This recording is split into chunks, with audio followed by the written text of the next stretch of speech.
어느 마을에 사람들이 은근히 피하던 노인이 살고 있었다. 그의 성은 최. 사람들은 그를 그냥 최씨라고 불렀다. 나이는 75. 하지만 그의 얼굴에는 그보다 훨씬 많은 시간이 쌓여 있었다. 주름 때문이 아니었다. 늘 미간이 찌푸려져 있었고 입가에는 불만이 굳어 있었다. 사람들은 속으로 이렇게 말하곤 했다. 저 양반은 나이보다 마음이 더 늙었어. 최 씨의 하루는 늘 비슷했다. 아침에 눈을 뜨면 가장 먼저 한숨이 나왔고 천장을 바라보며 이런 생각을 했다. 또 하루가 시작됐군. 왜 이렇게 사는 게 재미가 없지. 부엌에서는 아내가 조용히 아침을 준비하고 있었지만 두 사람 사이에는 말이 없었다. 아니 말이 없는 정도가 아니라 서로의 존재를 애써 모른 척하는 공기가 흘렀다. 밥상 앞에서도 최 씨는 불만부터 내뱉었다. 반찬도 맨날 똑같고 아내는 대꾸하지 않았다. 예전엔 서운해하며 말다툼을 했지만 이제는 그럴 힘조차 남아있지 않았다. 그는 화가 났다. 하지만 그 화가 정확히 누구를 향한 것인지는 정작 본인도 알지 못했다. 세상에 대한 분노, 자신에 대한 실망, 지나가버린 시간에 대한 억울함이 엉켜 굳은 표정으로 남아있었을 뿐이었다. 친구들도 하나둘 멀어졌다. 만나면 늘 불평과 욕, 남 탓뿐이었기 때문이다. 사람들은 그를 회색빛 숲을 혼자 떠도는 늑대처럼 여겼다. 외롭지만 다가가기 어려운 존재. 그 역시 세상이 자신을 버렸다고 믿고 있었다. 그런 어느 날 최 씨는 습관처럼 경로당으로 향했다. 집에 있어도 답답했고 딱히 갈 곳도 없었기 때문이다. 그날 경로당에는 낯선 노인이 한 명 앉아 있었다. 연세는 분명 80을 훌쩍 넘긴 듯 했는데 이상할 정도로 눈빛이 맑았다. 마치 오래된 호수 위에 아침 햇살이 비치는 것처럼 눈동자가 반짝이고 있었다. 최 씨는 속으로 중얼거렸다. 저 나이에 뭐가 저렇게 좋다고. 무심히 자리에 앉았지만 자꾸만 그 노인의 웃는 얼굴이 눈에 들어왔다. 잠시 후 그 노인이 먼저 말을 걸어왔다. 처음 뵙는 얼굴이군요. 날씨가 참 좋지 않습니까? 최 씨는 퉁명스럽게 대답했다. 날씨야 뭐 좋으면 뭐합니까? 사는 게 그대로인데. 노인은 웃음을 거두지 않았다. 오히려 고개를 천천히 끄덕였다. 그렇지요. 날씨는 좋은데 마음은 늘 흐릴 때가 있지요. 그 한마디에 최 씨의 마음이 잠시 흔들렸다. 마치 자신의 속을 들여다본 것 같았기 때문이다. 어르신은 참 밝아 보이시네요. 그 나이에 뭐가 그렇게 즐거워 웃으십니까? 나도 예전엔 자네처럼 살았네. 아침이 오지 않기를 바랐고 눈을 뜨는 게 고역이었지. 최 씨는 고개를 들었습니다. 처음으로 그의 말을 제대로 듣고 있었습니다. 나도 어떤 이에게 인생 후반전을 다시 시작하는 법을 배웠지. 후반전이요? 이 나이에 무슨 후반전이 있습니까? 노인은 조용히 웃었습니다. 그때 나도 똑같이 말했네. 그런데 그 사람이 그러더군. 인생은 나이가 아니라 태도로 늙는다고. 그날 최 씨는 집에 가는 길이 조금 덜 무겁게 느껴졌습니다. 며칠 뒤 그는 다시 그 노인을 찾았다. 그리고 물었다. 그 비결이라는 게 대체 뭡니까? 노인은 천천히 마치 오래된 동화를 들려주듯 말을 꺼냈다. 7가지네. 아주 단순하지만 실천하면 인생이 달라지는 것들이지. 첫 번째는 웃음이었다. 기뻐서 웃는 게 아니라 웃어서 기뻐지는 것. 사람의 뇌는 진짜 웃음과 가짜 웃음을 구분하지 못한다네. 입꼬리를 올리는 것만으로도 행복을 만드는 물질이 나온다네. 두 번째는 남 탓을 멈추는 것이었다. 사람은 잘 안 바뀐다네. 기대가 크면 실망도 큰 법이지. 화가 날 때마다 그럴 수도 있지를 3번만 외워보게. 세 번째는 배우는 것이었다. 배움을 멈출 때 사람은 늙기 시작하지. 새로운 글자 하나, 노래 한 소절이 마음을 다시 젊게 만든다네. 네 번째는 스스로를 칭찬하는 것이었다. 자네 평생 가족을 먹여 살렸지 않나. 그 가치는 돈으로 따지면 수십억이 넘네. 그런데 왜 자기 자신에게는 그렇게 가혹한가. 다섯 번째는 사람 사이의 거리였다. 붙잡으면 썩고 흘려보내면 오래가지. 부부도 자식도 물처럼 담백해야 한다네.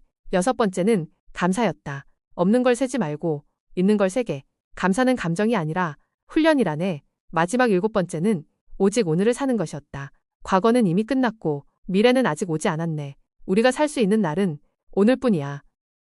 최 씨는 반신반의하며 믿지 않았지만 그 노인의 환한 미소가 자꾸 머릿속에 떠올라 속는 셈 치고 하나씩 실천해보자고 마음먹었다. 첫날 거울 앞에서 억지로 웃었다. 둘째 날 아내에게 화가 나려다. 입을 다물고 속으로 말했다. 그럴 수도 있지. 셋째 날 복지관 서예 수업에 등록했다. 일주일이 지나자 아침이 덜 괴로웠고 한 달이 지나자 아내가 먼저 말을 걸었다. 석 달이 지나자 최 씨는 노래자랑 무대에 섰고 50년 결혼생활 동안 처음으로 아내의 손을 잡고 천천히 걸었다. 그의 눈빛도 변했다. 회색이던 눈동자에 조금씩 황금빛이 스며들었다. 이제 78이 된 최 씨는 말한다. 늙어서도 인생은 충분히 재밌습니다. 시작하는 용기만 있다면 말이죠. 이 이야기는 동화가 아닙니다. 지금 이 순간 누군가의 현실이 될 수 있는 이야기다. 나이는 숫자에 불과하다. 진짜 젊음은 마음의 주름을 펴는 데서 시작됩니다. 오늘 거울을 보고 한번 웃어보자. 인생 후반전은 반드시 바로 오늘부터 다시 시작된다. 자, 최할아버지의 스토리 잘 들으셨나요? 이처럼 변화는 바로 작은 곳부터 시작됩니다. 자, 이 그림을 천천히 바라보세요. 어둡지도 밝지도 않은 회색의 길 위에 7개의 작은 돌이 놓여 있습니다. 처음엔 그저 예쁜 그림처럼 보일지 모릅니다. 하지만 이건 장식이 아니라 한 사람의 인생이 바뀌어가는 순서입니다. 왼쪽은 어둡고 오른쪽으로 갈수록 빛이 짙어집니다. 이 길은 누군가가 실패해서 성공으로 간 이야기가 아닙니다. 젊음에서 부로 간 여정도 아닙니다. 이 길은 회색빛 삶이 황금빛 삶으로 바뀌는 과정입니다. 첫 번째 돌에는 단 하나의 단어가 적혀 있습니다. 웃음. 사람들은 보통 이렇게 생각합니다. 기분이 좋아지면 웃는다고. 하지만 이 길은 반대로 말합니다. 웃으면 기분이 바뀐다고. 뇌는 생각보다 단순합니다. 억지 웃음인지 진짜 웃음인지 정확히 구분하지 못합니다. 입꼬리를 올리는 순간 뇌는 신호를 받습니다. 아, 지금은 안전하구나. 이 첫 번째 돌은 행복의 결과가 아니라 행복의 스위치입니다. 두 번째 돌로 가면 조금 무거운 말이 나옵니다. 남탓 멈춤. 그럴 수도 있지. 이 미학. 우리는 하루에도 수십 번 마음속으로 누군가를 심판합니다. 저 사람이 잘못했어. 세상이 이상해. 운이 없어. 이 말들은 사실 틀리지 않을 수도 있습니다. 하지만 이 돌이 묻는 질문은 이것입니다. 그게 지금 당신을 편하게 만드는가? 남 탓은 정당함을 주지만 평온은 주지 않습니다. 그래서 이 두 번째 주문은 상대를 용서하라는 말이 아닙니다. 나를 풀어주라는 말입니다. 세 번째 돌에는 희미하지만 단단한 단어가 적혀 있습니다. 배움. 사람은 어느 순간 이 말을 마음속에서 꺼내지 않습니다. 나는 아직 배우는 사람이다. 배움이 멈추는 순간 몸보다 먼저 늙는 건 마음입니다. 새로운 단어 하나, 익숙하지 않은 노래 한 줄, 처음 잡아보는 도구 하나. 이 모든 건 능력을 키우기 위해서가 아니라 존재를 깨우기 위해 필요합니다. 배우는 사람은 아직 끝나지 않았다는 신호를 스스로에게 보내는 사람입니다. 네 번째 돌은 가장 많은 사람들이 그냥 지나치는 돌입니다. 칭찬. 그것도 남이 아니라 자기 자신에게 하는 칭찬입니다. 우리는 이상할 정도로 타인에게는 관대하고 자기 자신에게는 인색합니다. 평생 버텨온 시간, 포기하지 않았던 날들, 말없이 책임졌던 순간들. 그 어떤 영수증도 없지만 그 가치는 이미 충분히 지불되었습니다. 이 돌은 말합니다. 이제는 스스로 인정해도 된다. 다섯 번째 돌에는 조금 낯선 표현이 적혀 있습니다. 거리두기. 사람 사이에는 붙잡아야 할 사랑도 있지만 흘려보내야 할 거리도 있습니다. 너무 가까우면 숨이 막히고 너무 멀면 차가워집니다. 이 돌이 말하는 거리는 단절이 아니라 호흡입니다. 물처럼 흐를 수 있을 때 관계는 오래갑니다. 여섯 번째 돌로 가면 분위기가 달라집니다. 빛이 조금 더 따뜻해지고 단어도 부드러워집니다. 감사. 감사는 감정이 아니라 훈련입니다. 좋아서 감사하는 게 아니라 감사하다 보면 좋아질 게 보이기 시작합니다. 없는 걸 세면 삶은, 늘 부족하고 있는 걸 세면 삶은 이미 충분합니다. 이 돌부터 사람의 시선이 바뀝니다. 결핍에서 풍요로. 마지막 일곱 번째 돌은 가장 밝게 빛납니다. 오늘 살기 어제와 내일을 버리는 법. 어제는 이미 지나갔고 내일은 아직 오지 않았습니다. 그런데 우리는 존재하지 않는 2시간 속에서 오늘을 소모합니다. 후회와 불안 사이에서 지금이라는 선물을 놓쳐버립니다. 이 마지막 주문은 이렇게 말합니다. 지금 이 순간만으로도 삶은 충분히 완성될 수 있다. 이 그림은 7개의 조언이 아닙니다. 7개의 선택입니다. 한 번에 다 하지 않아도 됩니다. 지금 서 있는 자리에서 가장 가까운 돌 하나만 밟아도 됩니다. 회색에서 금빛으로 가는 길은 멀리 있지 않습니다.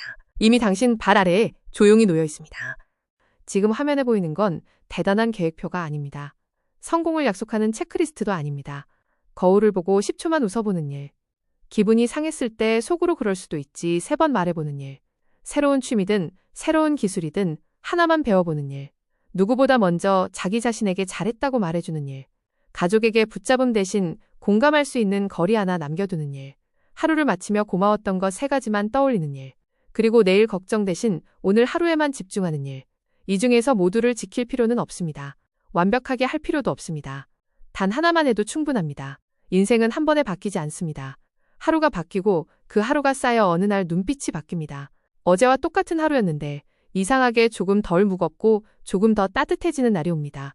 그게 바로 황금빛 인생의 시작입니다. 오늘 하루, 당신은 어떤 한 가지를 선택하시겠습니까? 끝까지 들어주셔서 감사합니다.